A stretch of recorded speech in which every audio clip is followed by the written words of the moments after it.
อนนี้บ่าวกาได้หอดทางเฮาตลาด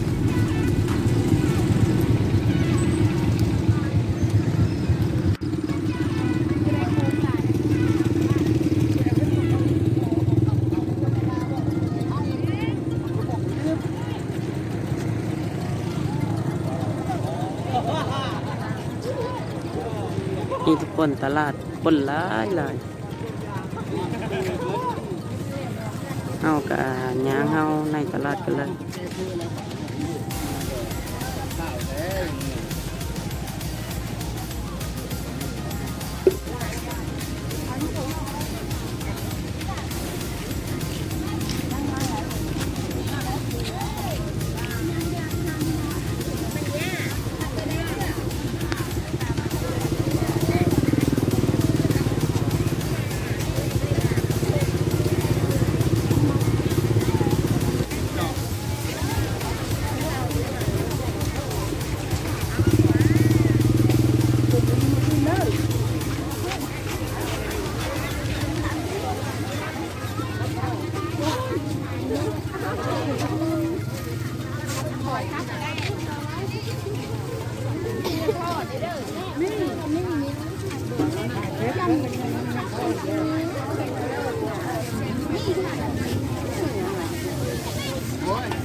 กะคนในตลาดกะ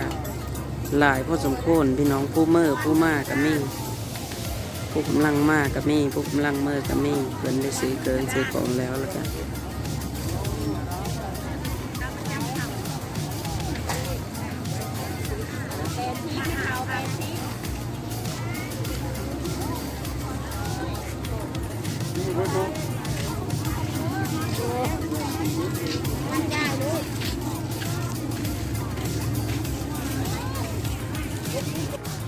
มาเด้อพี่น้องมาซื้อเครื่องซื้อของที่ตลาดหุงเฮืองเมืองอาสาพรพี่น้องมีของค้าของขายหลายตลาดวันจันทร์พี่น้องตอนเช้าวันจันทร์7 โมงหา8 โมง9 โมงไปแล้วเพิ่นได้เมื่อเนาะพี่น้องของค้าของขายหลายพี่น้องมีมะขิดมะเขือนะพี่น้อง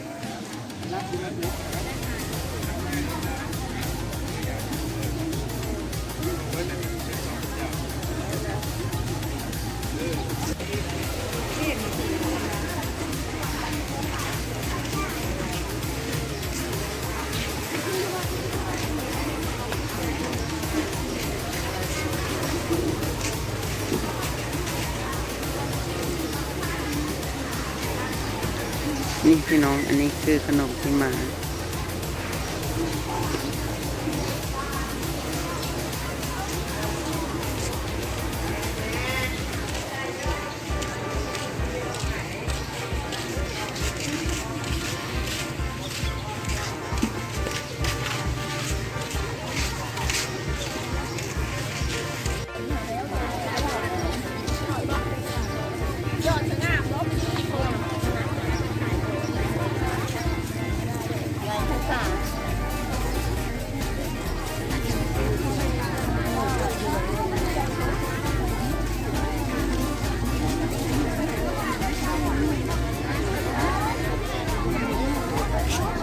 นี่พี่น้องไม่ครบนะอาหาร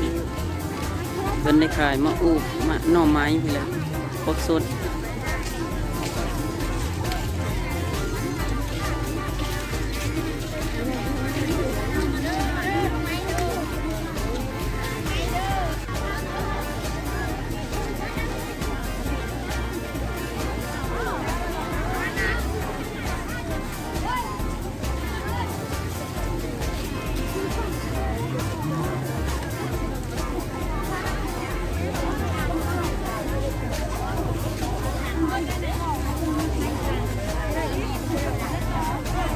นี่พี่น้องป้ามาคิดมาเขินลาย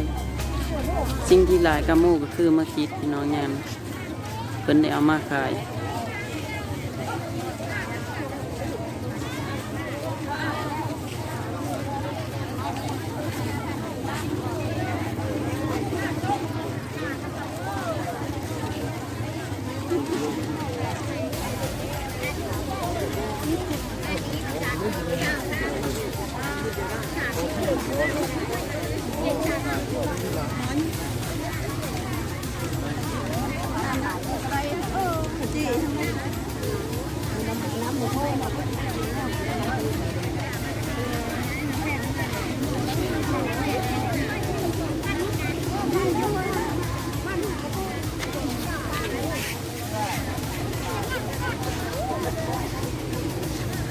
ตอนนี้กับคนกับซีห่างหายไปหน้อยหนึงพี่น้องเพราะว่าเพิ่นได้ซื้อเกิน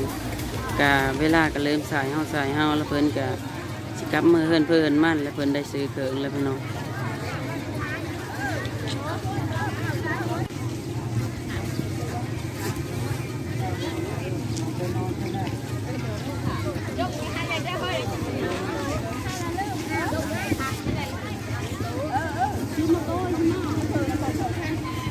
วีเท่าไหร่2V5พี่น้องเท่ๆบอยสีซื้อตัวซอยเพิ่นพี่น้อง2V5บ่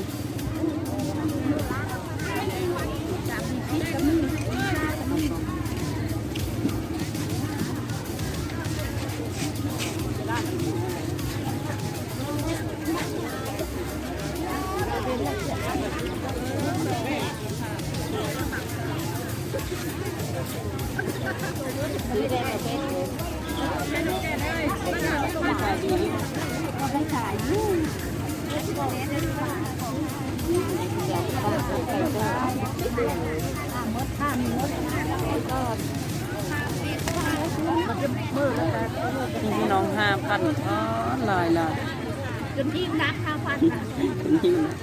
ไปเอานี่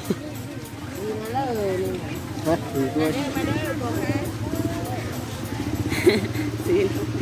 ใจขอบใจ